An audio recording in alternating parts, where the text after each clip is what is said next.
பிதாவாகிய தேவனாலும் நம்முடைய கர்த்தராகிய இயேசு கிறிஸ்துவினாலும் உங்களுக்கு கிருபையும் சமாதானமும் உண்டாவதாக.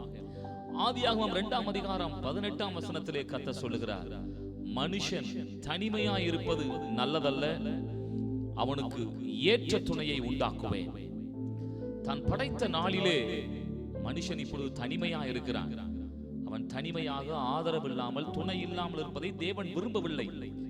ஏற்ற துணையை, அதாவது ஏவாளை அவனுக்கு அயர்ந்த நித்திரை வர செய்து அவனுக்குள்ளாயிருந்து, யோசித்து பாருங்கள், ஒரு துணையை உண்டாக்கி ஆண்டவர் இந்த மனுஷன் தனிமையா இருக்கிற மனுஷனத்திலே கொண்டு வந்து, இனிமேல் நீ தனிமையானவன் அல்ல, உனக்கு இதுதான் இவள்தான் ஏற்ற துணை என்று கொடுத்தால் பாருங்கள். அதே போலதான் இன்றைக்கும் நமக்கு ஒரு ஏற்ற துணை ஒருவர் உண்டு.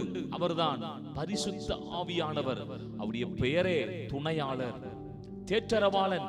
இன்றைக்கு நாமும் தனிமையாய் இருப்பது நல்லதல்ல என்று தேவன் விரும்பி அவர் பரமேறி சென்ற பொழுது அவர் சொன்னார், நான் போய் பரிசுத்த ஆவி அனுப்புவேன்.